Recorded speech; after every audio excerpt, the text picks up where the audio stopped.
یادت اولین لحظه دیدار، قسم خوردیم برای هم بشیم، ولی کن تا شدم رام تو رفتی، گذاشتی منو با دلم گرفتار.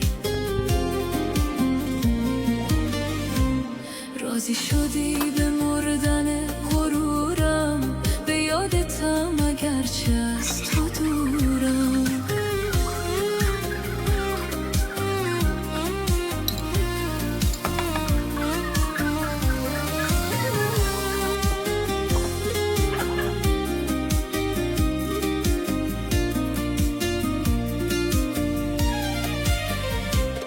به پات می افتادم چه عاجزانه، اشکای من میریخت چه کودکانه، به پای وعده بی اعتبارت نشسته این دلم چه صادقانه.